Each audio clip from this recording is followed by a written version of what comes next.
বলুন এই ছেলেটার নাম কি? মোহাম্মদ।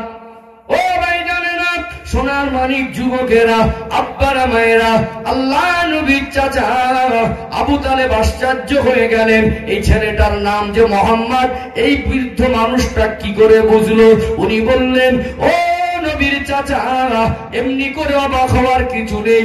আল্লাহ নবী মুহাম্মদুর রাসূলুল্লাহ সাল্লাল্লাহু আলাইহি ওয়াসাল্লামের চেহারা মুবারকের বর্ণনাটা তাওরাত কিতাবে আছে। জোরে বলুন। তিনি বললেন, চিনতে পেরেছি। আপনি একটু দাঁড়ান, আমি জানি তাওরাত কিতাবে পড়েছি 12 বছর যখন বয়স হবে তার চাচার সঙ্গে এই রাস্তা দিয়ে ব্যবসার উদ্দেশ্যে যাবে।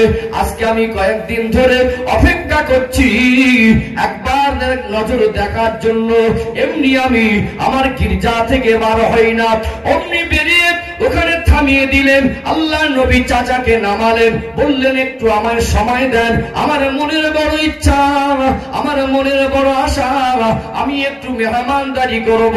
কিছু খাদ্য এনে আল্লাহ নবীর সামনে আল্লাহ নবীর চাচার খেদমতে দিলেন এবং বলতে লাগলেন, ও নবীজির চাচা, একটা দাবি আমার মেনে নেন, খবরদার আপনি যেন এই বাচ্চাটাকে নিয়ে আপনি সিরিয়ায় যাবেন না। যদি আপনার এই ভাতিজাকে ওখানকার মানুষ চিনতে পেরে যায়, যদি খ্রিস্টান ইহুদিরা বুঝতে পেরে যায় এই সেই মোহাম্মদ, একে জানের ক্ষতি করে দিতে পারে, একে মেরে দিতে পারে, আমি আপনাকে অনুরোধ করছি, খবরদার আপনি যেন এই বাচ্চাটাকে নিয়ে সিরিয়ার ভিতরে ঢুকবেন না। তিনি ভাবতে লাগলেন, এতটা মাল নিয়ে আমি এতটা রাস্তা চলে এসেছি, মাল উপায় কি হবে? সিরিয়ায় যদি না ঢুকি মাল বিক্রি করবো কোথায়? আবার ভাবছেন এই বাচ্চাটাকে আমি একা অপরিচিত কারোর কাছে রেখে যাওয়াটাও ঠিক হবে না। মুরব্বী মানুষ যেভাবে কথা বলছে, এই লোকটার কথা শুনে কোন রকম ডুপ্লিসিটি কথাবার্তা এরকম মনে হচ্ছে না। লোকটাকে দেখে মনে হচ্ছে সৎ মানুষ, ভালো মানুষ। এই লোকটা তো আমাকে ভালো কথাই বলছে। আর যিনি বিশ্ব নবী হবেন তার দুশমন থাকলে থাকতে পারে। উনি মুরব্বী মানুষের কাছে পরামর্শ চাইলেন, আচ্ছা আপনি তো মানা করছেন, আমি যে এতটা মাল নিয়ে এসেছি আমার উপায় কি হবে? কিছু কিছু মানুষ বললো, দেখলি যাওয়ার সময় বাধা হলে কি হয়? কিছু কিছু মানুষকে দেখলি তো বার হবার সময় বাধা হলে কি হয়? বললাম বাচ্চাটাকে নিসনি, এবার তুই সামলা, আমরা চললাম। কাফেলা যদি একজনকে রেখে চলে যায়, কষ্ট বেশি হবে না কম হবে? কষ্ট বেশি হবে। আল্লাহ নবীর সঙ্গে আছেন, ব্যবসায় কি লস হবে বলে মনে হয়? কে আছেন? রাহমাতাল লিল আলামিন। যে নবী ছোঁয়াতে আল্লাহ বরকত দিয়ে ভরিয়ে দেয়, যে নবী রাস্তা দিয়ে হেঁটে গেলে আল্লাহ আসমানের মেঘকে হুকুম করে, আসমানের মেঘ আমার হাবিব হেঁটে যাচ্ছে, প্রখর রৌদ্রের তাপে আমার হাবিবের চেহারায় রৌদ্র লাগলে কষ্ট পেয়ে যাবে। আমার হাবিব যেখান থেকে যাবে আমি আল্লাহ হুকুম করলাম, তুই আমার হাবিবের মাথার উপরে ছায়া করে রাখবি। জোরে বলুন সুবহানাল্লাহ। নবী আমার শুকনো ঘাসের উপর থেকে হেঁটে গেলে আল্লাহ পাক নবীর কদমের ছোঁয়াতে আল্লাহ পাক ওই শুকনো ঘাসটাকে কচি ঘাসে পরিণত করে দিত। জোরে বলুন। কোন শুকনো মরা গাছের তলায় আল্লাহ নবী বসে একটু টেক লাগিয়ে হেলান দিয়ে আরাম করলে আমার রাসূলের ছোঁয়া পাওয়া ওসিলায় আল্লাহ পাক ওই মৃত শুকনো গাছটাকে জীবিত করে সতেজ আর সবল করে দিতেন। জোরে বলুন সুবহানাল্লাহ। মন খুলে বলেন সুবহানাল্লাহ। সেই নবী সঙ্গে আছেন। ক্ষণিকের জন্য আবু তালেব ঘাবড়ে গেলেন, এতটা মাল নিয়ে এসেছি, সাথী সঙ্গীরা চলে গেছে, মানে আমার বিপদটা মনে হয় বেড়ে গেল। মুরব্বীকে জিজ্ঞাসা করছেন, এই খ্রিস্টানের পাদ্রী বহাইরা নামক পাদ্রীকে জিজ্ঞাসা করছেন যে আমি এই মালগুলো নিয়ে এসেছি, কি করবো? দেখো আমার এই গির্জার সাইড থেকে একটা রাস্তা বেরিয়েছে, কিছুটা দূর গিয়ে একটা বাজার বসে, বাজারটা খুব বড় না, তবে আমার মনে হচ্ছে এই বাজারে গেলে তোমার মালটা বিক্রি হয়ে যাবে। তিনি খুব জ্ঞানী মানুষ ছিলেন আবু তালেব। এখন উনি ভাবলেন, বাচ্চাটা যদি জাহানের খাতরা থাকে, আমার মনে হয় না যাওয়াটাই উত্তম। যদি মালটা আসল টাকা ওঠে, লস না খায়, মোটামুটি টাকা তো বিক্রি হবে কম বেশি করে। যখন কাফেলার সঙ্গীরা চলেই গেছে, তারা আমার জন্য অপেক্ষাই করিনি, অতএব আমি ওখানে না গিয়ে আমি একটু যাই, দেখি মুরব্বীর কথা শুনে যাই, একদিন না লেট হবে, এখানে বিক্রি না হয় পরে ভাববো নতুন করে আবার মানে সিরিয়া যাওয়া যায় কিনা, একটা দিন এখানে সময় দিই, রাস্তা তো বেশি না। উনি সবকিছু ইনফরমেশন নিলেন, ওখানে গিয়ে বাজারে মালগুলো খুললেন। নবীজির চাচা আবু তালেব বলছেন, আমি যেটা আশা করিনি, যেটা আমার পরিকল্পনার বাইরে, ওই মালগুলো সিরিয়ায় নিয়ে গিয়ে যতটা লাভের আশা করেছিলাম, আল্লাহ পাক ওই ছোট বাজারে আমার মালগুলোকে এত বেশি দামে বিক্রি করালেন। আমি উপলব্ধি করলাম, সিরিয়ায় গিয়ে যতটা লাভের আশা করেছিলাম, লাভটা 3 গুণ বেশি হলো। জোরে বলুন সুবহানাল্লাহ। মন খুলে বলেন সুবহানাল্লাহ। নারে তাকবীর, নারে তাকবীর। এটা কার বরকত? কার বরকত? রাসূলুল্লাহর বরকত। একটা জিনিস এখানে ক্লিয়ার করে নেবেন, কোথাও যেতে গেলে বাধা হলে কোনোদিন মনে করবেন যে বাধা হওয়া মানে লক্ষণ ভালো না, এই শব্দটাই বলা যাবে না, এই শব্দটাই বলা যাবে না। অতএব সব সময় সর্বহালাতে কার উপরে ভরসা করব? লাভ যদি হয় আল্লাহ দেবে, লস যদি হয় চেষ্টা আমাদের কাজ, চেষ্টা। ওষুধ খাওয়া এটা আমাদের চেষ্টা, চিকিৎসা, কিন্তু ভালো করার মালিক আল্লাহ। আল্লাহ যদি হেফাজত করে মানুষ মারতে পারবে না, আল্লাহ যদি তাকে ডেকেই নেবেন মনে করে মানুষের বাঁচানোর ক্ষমতা।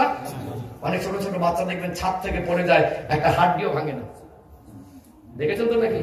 ছোট বাচ্চা একতলার উপর থেকে নিচে পড়ে গেছে, কিছুই হয়নি, কিন্তু একটা মানুষ এই খাটের থেকে পড়ে গিয়ে হাত ভেঙে যায়, ঘটে কি ঘটে না? আল্লাহ যে হেফাজত করার মালিক মাঝে মাঝে আমাদেরকে দেখিয়ে দেয়, আমরা অবুঝ, আমাদের দিকটা পাথর হয়ে গেছে, আমরা বোঝার চেষ্টা করিনি। ও ভাই জানেনা, সোনার মানিক যুবকেরা, আব্বারা মায়েরা, আল্লাহ নবীর চাচা জান আবু তালেব ওই বাজারে গিয়ে মাল বিক্রি করে অনেক লাভবান হলেন, মনটা খুশি হয়ে গেল। তিনি এতটুকু উপলব্ধি করেছিলেন, তিনি এতটুকু সান্ত্বনা দিয়েছিলেন, আজকে লাভটা হলো আমার কৃতিত্ব নয়, এই বাচ্চাটাকে নিয়ে এসেছি বলে এই পাদ্রী আমায় বাধা দিয়েছে, এই বাচ্চাটা ছিল বলে আমার মালটা এই বাজারে নিয়ে এসেছি, অতএব এই বাচ্চাটার কারণে আমার 3 গুণ লাভ হয়েছে। আল্লাহ নবীর চাচা জান তিনি যেমন খুশি হয়েছিলেন, তিনি যেমন সন্তুষ্ট হয়েছিলেন, আল্লাহ নবীর উপরে তার মা মহব্বতটা অমনি আরো বেশি বেড়ে গিয়েছিল। জোরে বলুন। আল্লাহ নবী এইভাবে চাচা জানের তত্ত্বাবধানে চাচা জানের সঙ্গে একটু হেল্প করতেন, সাহায্য করতেন, চাচা জানের সঙ্গী হয়ে ঘুরতেন। কিন্তু আল্লাহ নবীর বয়স যখন 12 থেকে 15 পৌঁছালো, আল্লাহ নবী চাচা জানের পাশে পাশে থাকতেন, চাচার সঙ্গে আলাদা মায়ার বাঁধন তৈরি হলো। মক্কার জমিনে তদানীন্তন সময়ে এই লুটপাট করার নীতি রেওয়াজ ছিল, মানুষের রক্তের পরিশোধের রীতি রেওয়াজ ছিল। একটা দুর্বল গোষ্ঠী, একটা দুর্বল গোত্র, এই গোত্রের উপরে হামলা করে অন্য গোত্রের মানুষেরা এদের মাল লুটপাট করে নিয়ে গেলে, এদের কারোর উপরে মারলে, কাউকে অপমান করলে এরাই প্রতিশোধ বদলার কথাটা ভুলতো না। কি করতে? বদলা নেওয়ার রেওয়াজ ছিল, বদলা নেওয়ার। ছেলেদের বলতো, নাতি পোতাদের বলতো, এই ওই গোত্রের মোড়লেরা আমাদের গোত্রের মোড়লের উপর আক্রমণ করেছে, তোরা যদি কোনোদিন ভবিষ্যতে এই গোত্রের শক্তিশালী হোস, ওদের উপরে বদলাটা নিস। দেখা যেত 20-50 বছর পরেও দেখা যাচ্ছে একটা সময় খুব জোর থাকে একটা গোত্রের, একটা বংশের, একটা সময় একটু কমজোর হয়ে যায়। এরা যখন সবল হতো না, এই দাদুর বাপের বদলাটা নিয়ে তারপরে ঘরে ফিরত, এরকম জেদা জেদি ছিল। আর মানুষ কিছু লুটপাট করতো। কোন কোন গোত্রের মানুষেরা মালামাল ব্যবসার মাল নিয়ে গেলে কিছু দুষ্ট প্রকৃতির মানুষ আছে, এই মালগুলো রাস্তায় ধরে কাড়িয়ে নেওয়ার রেওয়াজ ছিল। এইরকম একটা বিষয়কে কেন্দ্র করে একটা যুদ্ধ বেঁধে গিয়েছিল। এই যুদ্ধটা ইসলামের ইতিহাসের আগে, ইসলাম প্রচারের ইতিহাসের আগে মক্কার জমিনের এই যুদ্ধটার ইতিহাস বড় করুন। এই যুদ্ধটা চলেছিল প্রায় 4 থেকে 5 বছর। এই যুদ্ধটার নাম হলো ফুজ্জারের যুদ্ধ। ও ভাই জানেরা, সোনার মানিক যুবকেরা, আব্বারা মায়েরা, আল্লাহ নবী হুজুর আমার তখন 15 বছর বয়স। এই ফুজ্জারের যুদ্ধ শুরু হয়েছিল। এই যুদ্ধটা 4 বছর পর্যন্ত চলেছিল। এমন করুণ অবস্থা কুরাইশদের মধ্যে হয়েছিল, কেউ কারোর কাছে মাথা নত করে না। বহু মানুষ মারা গেল।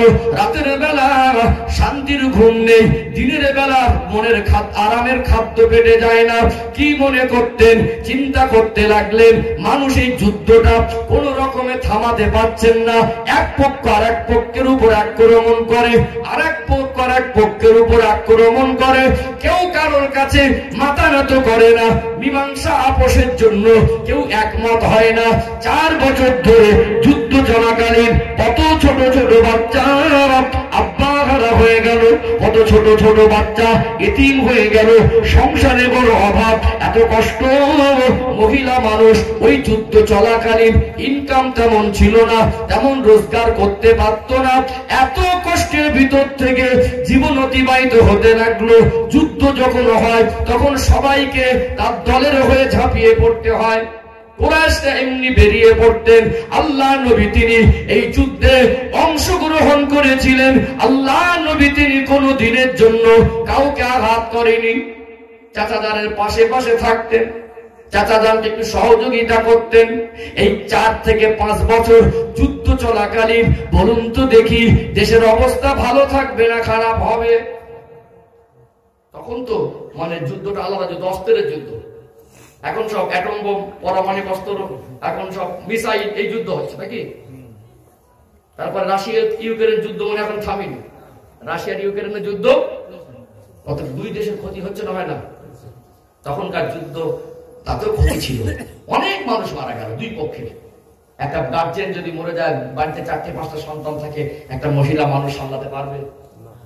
আচ্ছা, 1 বছর যুদ্ধ থেমে গেল, পরের বছর যে কোনো একটা ব্যবস্থা করে নিল। যুদ্ধ যদি চলতেই থাকে, সংসারের অভাবটা ঘুচবে না অভাব বেড়ে যাবে? খাদ্যের অভাব দেখা দেবে, কর্মসূত্রের অভাব দেখা দেবে, কঠিন পরিস্থিতি, বাচ্চাগুলো কাঁদে, মহিলা মানুষগুলো কাঁদত, অসুস্থ ব্যক্তিগুলো কাঁদত। আল্লাহ নবী দয়ার শরীর, মায়ার শরীর, তিনি প্রেসার হয়ে থাকতেন। মানুষের কান্না দেখে আল্লাহ নবী কেঁদে ফেলতেন। রাতের বেলা আরামের ঘুম নেই, একটু শান্তির ঘুম ঘুমাবে ভয় হতো রাতের বেলা যদি আক্রমণ হয়। আবার দিনের বেলা একটু 2 মুঠা ক্ষুধার জ্বালানায় পড়ে খাবে, সেই খাদ্যের অভাব দেখা দিয়েছিল। ও ভাইজানেরা, সোনার মানিক যুবকেরা, আব্বারা, মায়েরা, এই পরিস্থিতি থেকে দিন অতিবাহিত হচ্ছে 4 থেকে 5 বছর। এই যুদ্ধ চলাকালীন মক্কার মানুষের মধ্যে, কুরাইশদের মধ্যে করুণ পরিস্থিতি দেখা দিল। এই যুদ্ধটা এক পর্যায়ে থেমে গেল। আল্লাহ নবী তিনি এত কষ্ট পেয়েছিলেন, এত দুঃখ পেয়েছিলেন, অভাবী মানুষদের কান্না তিনি সহ্য করতে পারতেন না। তারা আর্থিক ভাবে দুর্বল, শারীরিক ভাবে দুর্বল, তারা সামাজিক ভাবে দুর্বল হয়ে পড়লেন। এত কঠিন পরিস্থিতি দেখে আল্লাহ নবী তিনি ভাবতে লাগলেন, তিনি ভাবলেন আমার বয়স তো খুব বেশি নয়, আমার বয়স 20 বছর। এখন যদি আমি বড় বড় গোত্রের নেতাদের, মোড়লদের ডেকে কোনো পরামর্শ দেই, কোনো কথা বলি, ওরা আমার কথায় দাম দেবে না। ভাবতেন যে সবাইকে নিয়ে এমন একটা পরামর্শ করবো আগামী দিনে যেন এইরকম অশান্তির কোন চিত্র আমাদের দেখতে না হয়। যতই ভালো মানুষ হোক, একটা বয়সের দাম আছে না নেই? বাচ্চা যত গানটা, ছোট মানুষের কথার একটা অত ওয়েট থাকে না। আল্লাহ পাক আমার রাসূলকে নবুয়ত কত বছর বয়সে দিয়েছিলেন? 40 বছর। একটা 40 বছর মানুষের কথার ভারিত্ব আর একটা 18 বছরের কথা মানুষের ভারিত্বের মধ্যে পার্থক্য আছে না নেই? যতই ভালো কথা বলুক, একটা ছেলের বয়সে ছেলে কথা বললে বলবো বাচ্চা মানুষেরও বলে, কি গো, একটা বয়স্ক মানুষ কথা বললে বলে এই লোকটাকে দেখে ফালতু লোক মনে হয়, লোকটাকে কিছু একটা বোঝাতে চাইছি, ভালো করে গুরুত্ব দেয়, দেয় কি দেয় না? অতএব আল্লাহ নবী ভাবলেন আমি যদি মক্কার বড় বড় তখনকার মোড়লদের একটা ধার পাচ্ছিল, মানুষের কাছে নত হবে, এই তুই ছেলে ছোকরা তুই কি বলবি, হয়তো ঠিক উড়িয়ে দেবে কথাটা। আল্লাহ নবী এমন ভাবে পদক্ষেপ নিতেন, এমন ভাবে তিনি সিদ্ধান্ত নিতেন, এমন হিসাব করে কথা বলতেন, আল্লাহ নবীর কথার দ্বারা তিনি কারোর কাছে কোনোদিন যারা হেয় প্রতিপূর্ণ হয়নি। জোরে বলুন। নবী ভাবতেন, আন্দাজ করে নিতেন, এই কথাটা এখানে বললে যদি কাজ হয় তাহলে বলবো, না হলে বলবো না। আল্লাহ নবী কিছু জ্ঞানী মানুষ, কিছু নিজের মহব্বতের মানুষকে বললেন, আপনারা ডাকেন না মুরব্বীদেরকে। নবী আমার তার প্রচেষ্টায়, তার আপ্রাণ চেষ্টার মাধ্যমে একটা সংগঠন করেছিলেন। ওই সংগঠনটার নাম হলো হিলফুল ফুজুল। মনে পড়ছে আপনাদের? ওই সংগঠনটার নাম, সংগঠনের মূল উদ্দেশ্য ঐক্য শক্তি। কি একা একটা কথা বলার, 20 জনকে একটা কথা বলার মধ্যে ভারিত্ব থাকবে কি থাকবে না? কেউ কারোর প্রতি অবিচার করছে, হয়তো লোকটার ক্ষমতা আছে, একটা অসহায় মানুষের উপর জুলুম করছে, আপনি কি বলে এই ভাই আপনি এটাকে এরকম জুলুম করছেন কেন? আপনার কথাটা না নিয়ে উড়িয়ে দিতে পারে। 20 জন মানুষকে যদি বলে যে আপনি এই লোকটার সঙ্গে এরকম অবিচার করছেন কেন, লোকটা যদি ভাববে যে এরা 20 জন মানুষ আছে, আমি কথা বলে আমার থোপড়া গুলো হয়ে যাবে, ঠিক আছে? ভয় থাকবে কি থাকবে না? আল্লাহ নবী সাল্লাল্লাহু আলাইহি সাল্লাম তিনি ভাবলেন আমি কিছু মানুষকে সামনে রাখবো, একটা সংগঠন করব, সংগঠনের মানে ঐক্য শক্তি। আমরা নিজেরাই প্রতিজ্ঞাবদ্ধ হব, আমরা কোনোদিন কারোর উপরে অন্যায় ভাবে জুলুম অত্যাচার করব না, এবং যারা করবে তাদেরকে করতেও দেব না, এবং আমরা কারোর মাল আত্মসাৎ লুটপাট করব না, যারা করতে যাবে তাদের করতেও দেব না। আমরা গরিব দুঃখী অসহায়ের পাশে দাঁড়াবো, আমরা একজন আর একজনের সহযোগী হব, একজন আর একজনের পাশে গিয়ে দাঁড়িয়ে আমরা এই সমাজে শান্তি কায়েম করবো। জোরে বলুন। আল্লাহ নবী সাল্লাল্লাহু আলাইহি সাল্লাম তার জীবনে একটা অংশ এসেছে, তার প্রচেষ্টায় এই হিলফুল ফুজুল নামক একটা সংগঠন তৈরি করেছিলেন। সংগঠনের মূল উদ্দেশ্য ঐক্য শক্তি, যার দ্বারা সমাজে যেন শান্তি সম্প্রীতি বজায় থাকে। আমার রাসূলের আল্লাহ পাক বিশ্ববাসীর জন্য রহমত স্বরূপ করেছেন না করেননি? আমি বলছিলাম না, বিশ্ববাসীর জন্য তিনি রহমত, ওমা আরসালনাকা ইল্লা রাহমাতাল লিল আলামিন, এই সংগঠনের দ্বারাও তিনি পৃথিবীর মানুষের জন্য একরকম রহমত হয়ে এসেছিলেন। জোরে বলুন, এই সংগঠনের দ্বারা তিনি শান্তি বজায় করলেন। কথা ঠিক না বেঠিক? আল্লাহ নবীর বয়স যখন বাড়ছে, নবীর আখলাকে, নবী পাকের চরিত্রে, কথায়, ব্যবহারে মানুষ মুগ্ধ হয়ে দুটো লকাব দিয়েছিল। কটা? একটা হলো সাদিক আর একটা হলো আল আমিন। সাদিক মানে হলো সত্যবাদী, আল আমিন মানে হলো বিশ্বাসী। তদানীন্তন সময়ে কিছু মানুষ আল্লাহ নবীর কাছে একটু আমানত জমা রাখতেন। কি রাখতেন? আমানত জমা রাখতেন, যেটা আপনার কাছে রেখে দিচ্ছি, ঘর বাড়ি ভালো না, লুটপাট থাকে, চুরি ডাকাতি হয়, যখন মনে হয় আপনার কাছ থেকে দেব। এত বিশ্বাস ছিল। নবীকে নাম ধরে ডাকতেন না, মোহাম্মদ বলে ডাকতেন না। কিছু মানুষ বলতেন সাদিক, কিছু মানুষ বলতেন আল আমিন। এই নবীর ব্যবহারে আজ আমাদের ব্যবহারটা নবীর উম্মত হিসাবে খারাপ হয়ে গেছে। আজ সমাজে কিছু মানুষকে মদখোর নামে চেনে, হ্যাঁ, কিছু মানুষকে চোর নামে চেনে, কিছু মানুষকে বদমাইশ, চরিত্র ভ্রষ্ট নামে চেনে। কিন্তু নবীর দুটো লোকাব মানুষ দিয়েছিল, দুটোই পবিত্র। একটা হলো সাদিক আর একটা হলো আল আমিন। আমরা সেই নবীর আদর্শ আদিষ্ঠিত হব। আমরা মিথ্যাটাকে বর্জন করব এবং আমরা সত্য কথা বলবো, সৎভাবে জীবন যাপন করব। আল্লাহ পাক তৌফিক দান করেন। আল্লাহুম্মা আমিন। আমি পরের প্রসঙ্গে আসবো ইনশাআল্লাহ। একটু তাকবীর দেন, নারে তাকবীর। আর একটু জোরে জোরে নারে তাকবীর। সিলসিলা হক মুজাদ্দিদে জামাত, আহলে সুন্নাত ওয়াল জামাত, আহলে সুন্নাত ওয়াল জামাত, পাহাড়পুর দক্ষিণ পাড়া গ্রামবাসী বিন্দু, এই জলসার কমিটির সাহেবানগণ, নারে তাকবীর। একবার দরুদ শরীফ, আল্লাহুম্মা সাল্লি আলা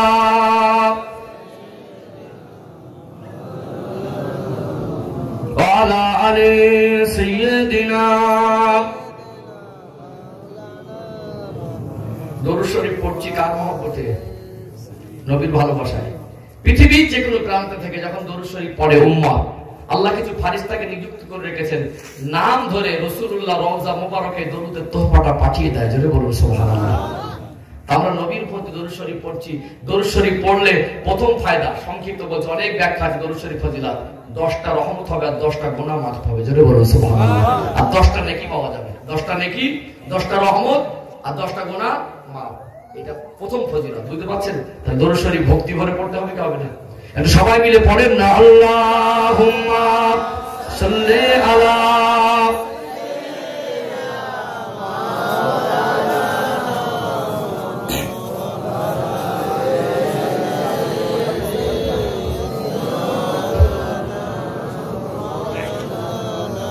इन हवाओं से कह दो ना आए इधर, मुझको खुशबू की कोई जरूरत नहीं, जिनके खुशबू से महका सारा जहां, वो खुशबू नबी के पसीने में है। अल्लाहुम्मा सल्ली अला।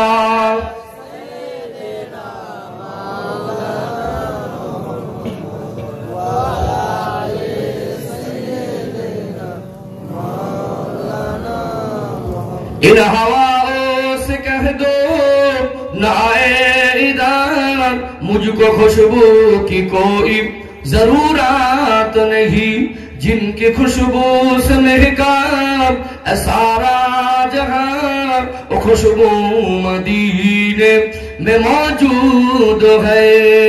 अल्लाहुम्मा सल्ली अला।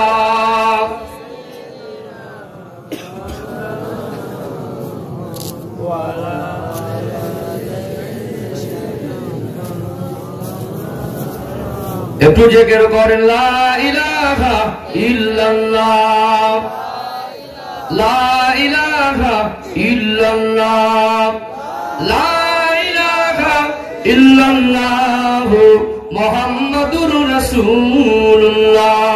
আল্লাহুম্মা সাল্লি আলা।